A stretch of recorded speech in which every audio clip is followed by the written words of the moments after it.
What's up, everybody? Welcome back to My Twisted Life TV. I'm Poetry. You here for Travel and Talk Tuesday. Out to head to work. I am actually leaving on time. Something that I rarely ever do. But I'm leaving on time. And I got a full tank of gas. Something that I rarely ever do. Thank y'all for being here. I appreciate you. Like, comment, and share the video, subscribe to the channel, tell your friends about me. Come on through. If you're new here, just know that the most thing that I do on this channel is TV show reviews and recaps. And then on Tuesdays, the Travel Talk Tuesday, I talk about my life. Every once in a while, you would get a PNTV, which is basically Poetry's News and Twisted Views, where I give my opinion on stuff that's happened in the news, blogs, and trending topics, stuff like that. I don't do that often as I should be, but it happens periodically. Okay, so life update. I guess that's what I need to give y'all for real. Oh, first of all, let me give y'all a business update.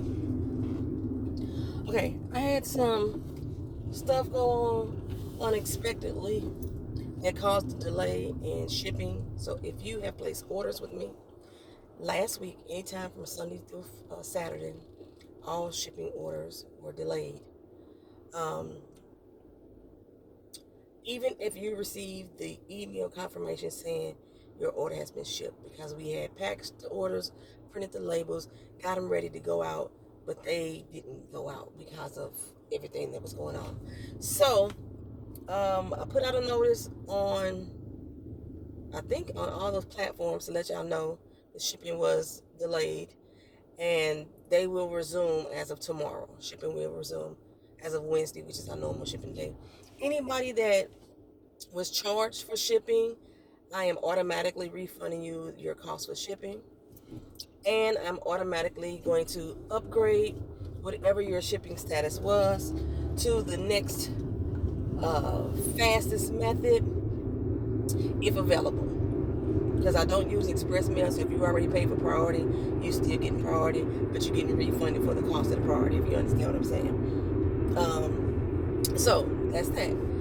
So basically, let me start off by saying, if y'all read my community board, y'all listened to my Travel and Talk last week, I was telling y'all about the issues that I was having, and that a lot of the issues that I was having could be reversed by simply me losing weight. Maybe I lost 6.6 pounds. 6.6 pounds. I don't know where. I can't see it. Only place I saw it was on the scale. In my face, I still look the same to me. My neckline still look thick. I washed my hair this morning, so my hair still dripping. My neckline still look thick. My waistline still look thick to me. You know what I'm saying? So I don't know where exactly I lost it, but the scale said I did. So I'm gonna go with the scale. 6.6 pounds. That's a lot of weight in, I want to say, a 10-day period. It wasn't even the full 2 weeks, but I know it was longer than 7. I know it was longer than 7 days. Dang, I forgot the Q-tip. This ear good. Go. What the frick we waiting on? These people kill me with their non-driving asses.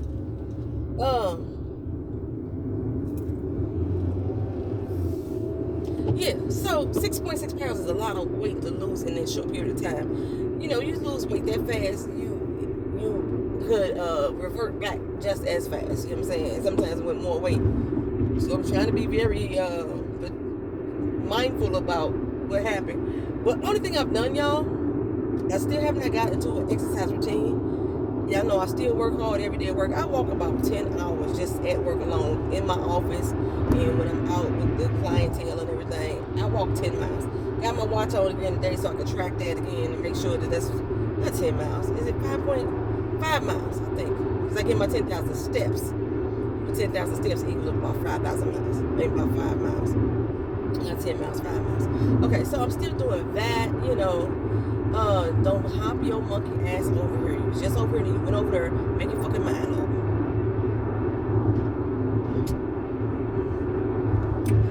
So, that's how I've been doing this portion control. I told y'all I was hungry as a motherfucker. Portion control. My portion control. I don't have a portion plate. You know, you can buy portion plates off of Amazon or things like that to help you regulate how much food you're supposed to be putting in your plate. You know, how much protein, how much vegetables, how how much torch, they got actual plates designed for that. But no, my portion control is whatever the box says, whatever the bag says, whatever the package on the meat says, the serving size is, I stick to the serving size. I'm not watching caloric intake. I'm not watching sodium intake, carbohydrate. I'm not watching any of that stuff at this point. I'm just trying to get back into the habit of me not overeating. I did not realize how much I was overeating. I was in serious denial. I did not realize how much I was overeating until I started doing portion control again, and I'm like, bitch, I'm hungry. So trying to find snacks throughout the day that's not going to put too many. Now that's when I'm worried about my carbs. When I go through these snacks, you're going to get peanuts and fruit. They have a lot of carbs in it sometimes. So sometimes my snack is a fucking salad, y'all. Yeah, sometimes my snack. What is going on with the air conditioner? Sometimes my snack is a salad. But if I can cut back on the snacking too, then I would be all right in my mind. So I think that's all I've really been doing. Oh, and I started drinking fenugreek tea. This fenugreek is supposed to help regulate my glucose levels anyway, help them bring them down. And fenugreek has a lot of fiber. It's a fiber soluble product. So I can't stand the taste of it. It's so bitter. It smells like maple syrup, but it's bitter as hell. So I did find a method in order for me to reduce the bitterness, which is to actually make the tea. And you're only supposed to drink a cup of it on an empty stomach. Do that. So I did that 3 days a week. I didn't do it every day. I only did 3 days out of the week. You're supposed to do it every day, if you really want to get the full benefits of what fenugreek would do.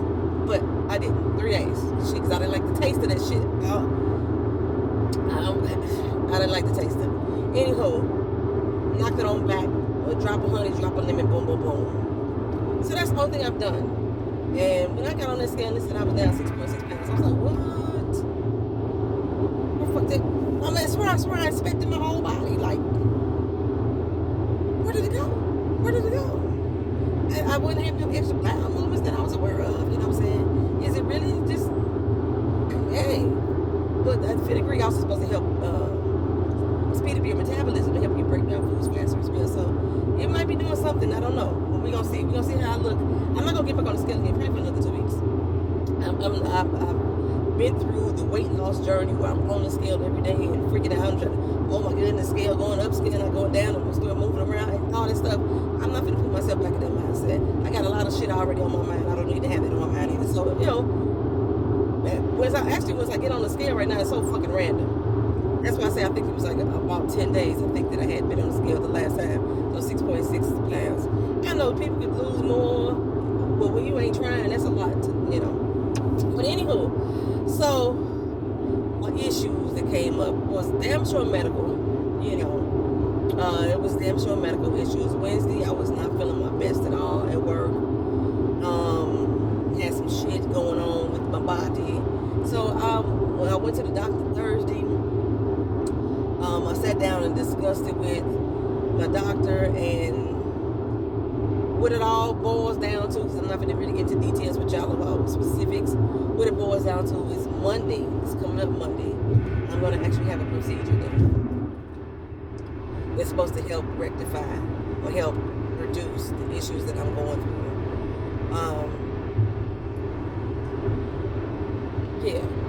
It's an outpatient type of thing, as far as I know.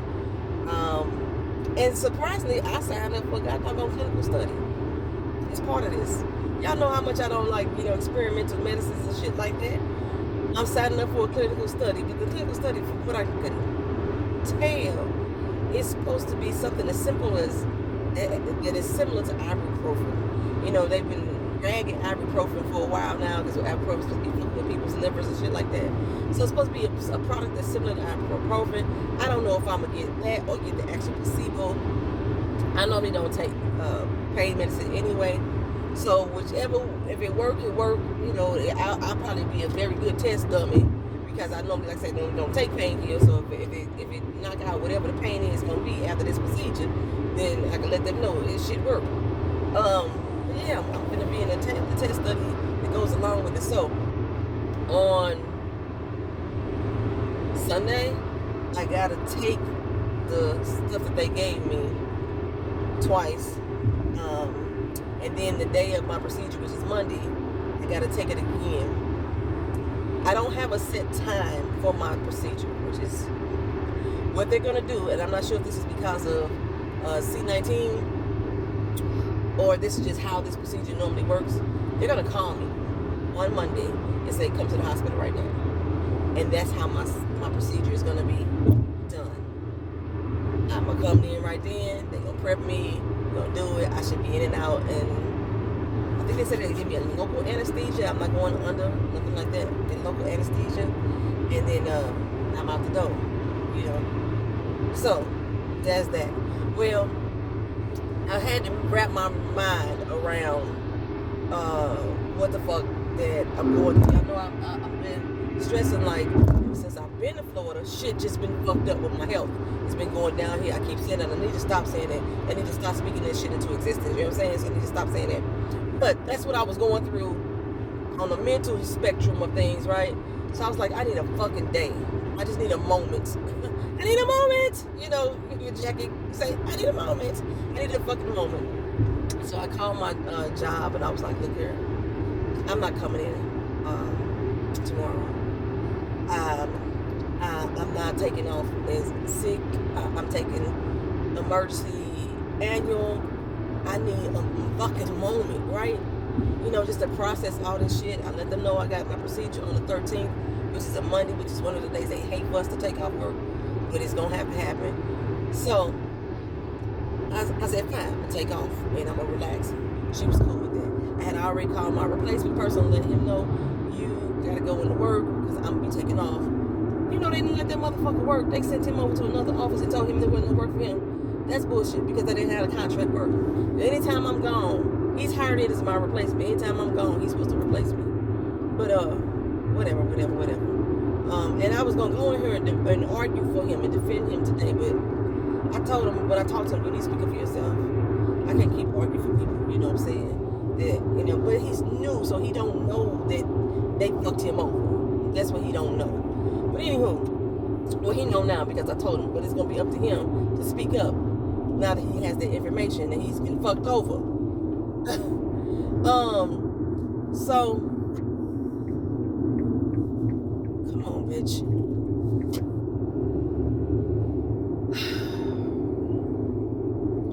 So I'm at home. I want to relax, release on Friday. Me and my mama in the kitchen, both making our own breakfast. Was I making her breakfast too? Yeah, I was making her breakfast too. I was doing the waffle and the eggs and stuff and the sausage. I was doing that.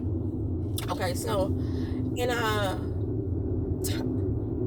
she said something about that she couldn't see something. I don't remember what the fuck we was looking at, but she couldn't see something. And then I turned around and looked at her and I was like, hey, something off right here. You know what I'm saying?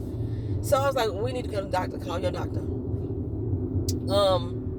Finally got her doctor on the phone. The doctor told her to go over to urgent care, right? All right, cool. So we go over to this urgent care. This is urgent care, y'all. Urgent means like some type of, not necessarily emergency, but, you know, we need some expediency here. You know, we go over to urgent care. The urgent care told us they had one doctor in the whole facility. Therefore, they could not see her for approximately 6 hours. It was 11 o'clock in the morning then. 6 hours would have made it, 5? They closed at 8. That's a maybe. He said that's a maybe. So the best thing for her to do was to come back tomorrow morning at 8 o'clock. Now, if I call my doctor tell me I need to go see somebody right now, you're not going to send me away and tell me come back tomorrow morning at 8 o'clock. Okay? So I was like, call your doctor right now. Call him back. Now, apparently her doctor wasn't there, but somebody was on the phone, probably her nurse filling in for her or whatever. Call back. And they said, okay, well, there's another facility that's not far from there. And apparently my mom's had been to this one before, so she was like, go over there, all right? So we went to this one. Get there, and the lady saying, damn near the same thing. We have which was weird. We pulled up to the lot. There was only one person in the building. By the time my mama get out the car, because my mom be moving slow some fucking time. By the time we got out the car and actually walked to the building, a whole group of people had walked in. And now they got a lot of people in the head of my mama. 4 hours. It's going to be a 4-hour wait here too. But at least this lady here was like, based off of what I'm seeing, what y'all telling me, she going to need lab work. No urgent care does lab work. We're going to send you to the ER. Call the doctor back. Okay, so I'm frustrated now. Call the doctor back. The nurse, I think she's who was talking to again. I don't even understand what they were saying over there. They was trying to suggest another place. I was like, you know what? It's an ER right across the street. That's where I'm taking you to. That's where I'm taking you to. The ER right across the street. Took her to the ER. Within 30 minutes, they had her checked in. But because, due to C-19, they was going to allow me to go back there, but I don't want to sit up in no goddamn hospital. What I'm just sitting there for. I'm not going to do that. So I went to go do the things that I needed to go do. I was like, I got orders that I still need to get out. Like I said, things were already on delay because of me and what I was going through medically. So I was like, I need to get this shit out so it could be in the mail.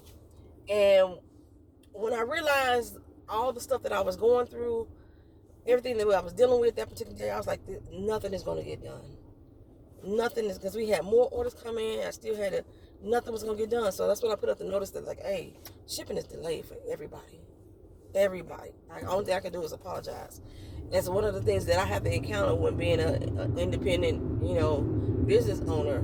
When you sales team, the inventory team, the marketing team, the distribution team, when you everything, with the help of your family, then some shit just ain't gonna get done all the time. And my mama is part of the team, and since she in the hospital too, man down. So within a couple hours, they had determined they need to admit her to the hospital.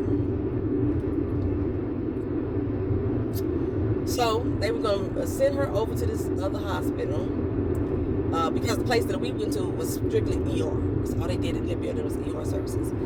They didn't have rooms. They didn't house people for long term. So they sent her over to this other hospital. Baby, the Ghetto. The Ghetto. Have you ever in your life, y'all let me know. If you in Florida, then you probably have. But if you ever in your life went to a hospital for care, got admitted to the hospital, they took you to your room and just left you there. They didn't sit her down. They didn't put her in the bed. Didn't give her no gown. Left her there. I somehow beat the ambulance over. I said the ambulance said it was going to take the toll road. I was like, I ain't going to take the toll road. I'm going to go ahead and take the street. That way they can have her settled in by the time I get there. I beat them there about 15 minutes. They took toll road. It was an accident real bad on the toll road. So I beat them there, and I'm like, she ain't here. But I already knew they had already gave me a room they was going to take her to. But the lady at the desk was like, okay, this hospital, you got to have your ID and everything. She ain't in the system. I can't let you go in. You know what I'm saying? One person at a time, this, that. Bam, boom. Half hour passed. I'm like, what the fuck is going on, right? Because the lady said she was going to keep checking on the room to make sure she came in. And she hadn't. I had to come back up there and get her. And she still wasn't in the system. I'm calling on the phone. I'm like, I just talked to her. She's in the room. And the lady said, what you mean she's in the room? I said she's been in the room for a while. You know what I'm saying? So she, for some reason, I don't know what system she went on, but then she found her in the room. And she was like, oh, she is in there. Let me go ahead and give you this pass. Pull up. I'm not sure why she's not showing on my system. Okay, so gave me the pass. Go up there. My mom was sitting on the edge of the bed, still fully clothed. And she said, ain't nobody been there yet. Like I said, I got to the hospital at 6:05. She got there like 6:20. It's now 6:50. Nobody has been in that room. I thought the procedure would be you bring a patient into a room, they come in, give you a gown if you're not already in there, make sure you hook up your IV bags, flush your lines. I thought that's what the normal procedure was. Nobody had been in the room. So I go out in the hallway and I was like, excuse me.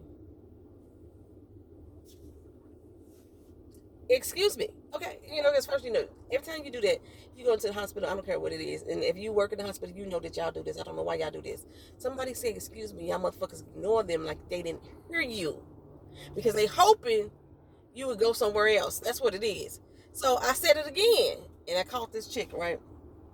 I was like, she been here for over a half hour. And nobody has came into this room to get her situated. She said, oh, I'm not her nurse. I'll find a nurse. 5 minutes later, she come back. Pissed.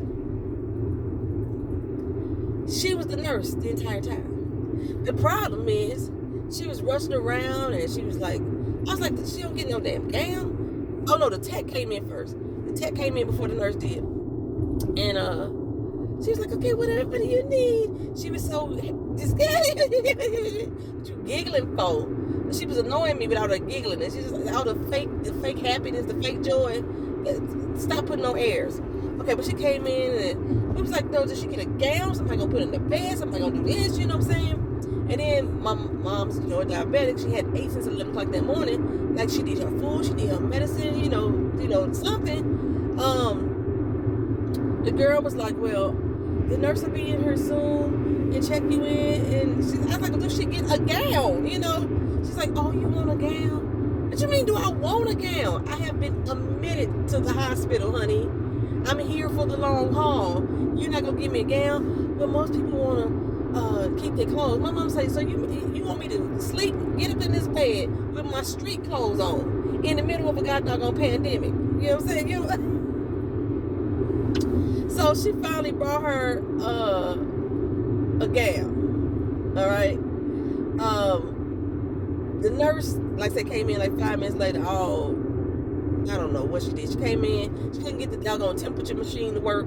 Like, you taking somebody's temperature. How you not get it to work properly? She could not get it to work at all, y'all. Couldn't get it to work. Hooked her up to a heart monitor. And we like, what the fuck is that about? Why is she on a heart monitor? Her issues was not heart related. Well, this is the ward that we in. They put her in critical care unit. Why is she in critical care unit?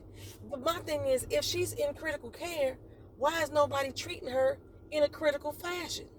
Y'all brought her to this room, sat her down on the bed, and walked off, and nobody came back to this critical care patient. It didn't make sense to me. The lady kept on looking up at the clock. My mama said, oh, it must be shift change. She's like, oh, yeah, it is. She said, I could tell because you paying more attention to the clock than you paying attention to me. So now both of us in here agitated with this nurse, right? She was like, well, I don't know who her nurse is going to be. And she's supposed to be putting her medications in. And my mama got a lot of medications, right? Supposed to be putting her medications in the system so they can know what they're working with, what they need to give her, this, that, right? An hour passed. She left out to supposedly put her medications in. She just supposed to take a screenshot of it and brought it back, right? And she left out. An hour passed. So another nurse poked her head in and said, hi, I'm such and such. I'm your nurse for the night. Shift change, apparently. I'll be right back. When she came back, it was 9:15, 9:20, something like that. Something like that. It's a long goddamn time. Mind you, the doctor still ain't came. And I'm trying to understand, why is she here in fucking critical care? That was like 8 something in, because I had remember asking what was going on. It was 8 something in, because I was like, okay, visiting hours, it was 8:50. I was like, visiting hours is almost over. And we still haven't seen the doctor. Y'all ain't came in and hooked her up to her IVs. Y'all ain't gave her no medicine. She hungry as hell. I said, we barely got a damn robe, a gown. Because the nurse came in with a gown in her hand at almost 9 o'clock. She's been there, it's at 6:20. But like I said, we made the tech bring her a gown, so she had one. I was like, she got a gown now, shit. She's like, oh, she can use this gown for the mall. Baby, I forgot what time it was when a doctor finally came. I was talking to Paula. Y'all see her, Paula's pics in the comment section? I was talking to her on Instagram, baby. She was helping me stay calm. She just don't understand it. I was like, look, they're doing this, and they're doing this, and we still got a fucking doctor, and man, it was a long motherfucking night. I think I finally left the hospital probably about 11:30 after the doctor finally came in and explained why she's in critical care. They didn't know what the fuck, they didn't know why Whatever was happening to her was happening. Saturday came around. I'm tired as hell now because I was at the hospital all day with my mama. And my brain kept saying, I took off Friday so I could have a day, a moment to myself. And that's not what happened. You know what I'm saying? So now when I rolled into work Saturday, I'm tired as fuck. I had a long day at work Saturday because I could not get myself to move. Damn, how am I late for work? And I left on time. It's 8:04. So, yeah. I want to say, what's today? Today's Tuesday. She got the hospital yesterday, y'all. Technically speaking, she still was not treated. Everything she has to do has to be outpatient care. But at Saturday, they downgraded her from the critical care, but they left her in that unit because they was like, there's no point changing her beds. They had the space available. Ain't no point in trying to move her to a new floor. Just keep her where she is. You know what I'm saying? Run thousands of tests and everything. And I guess within the next week or so, hopefully she calls the doctor today. She's supposed to start her outpatient care. Problem with all this is all running into the fact that I'm supposed to be moving in 3 weeks. I'm not sure how that's going to get done. So I may write the landlord or the rental agency or the property management company and tell them I'm going to do month to month and extend my lease for a month until I can get out of there. That may be the most logical thing. If I already took off work, I took off work at the end of this month, so I think I'm moving. You know what I'm saying? It's just been a moment, man. It's been a moment. So I've been so behind on everything. I was gonna get up videos Sunday because I was gonna be at home chilling, and I got lazy Sunday. I was like, I need my day. Sundays and Thursdays are my off days, right? But every Thursday I'm at the doctor. I got my acupuncture because like trying to get off the rest of the week, always taking off using sick leave all the doggone time. Actually, I don't even think I got any sick leave available anymore. I think I have like 0.25, which is like 20 hours go by days, which means I got 2 hours worth of sick leave available. So I've been trying to schedule my therapy sessions and stuff, my appointments on my off day, which means I'm not really getting an off day. Well, I'm not the only one late. Had a damn half the parking lot empty. Alright, y'all, so let me get in here and do my job. I will talk to y'all later. This has been Traveling Talk Tuesday. I have got my update. If there's anything else I wanted to say, I don't know what the fuck it was. I'll talk to y'all later. Alright, peace.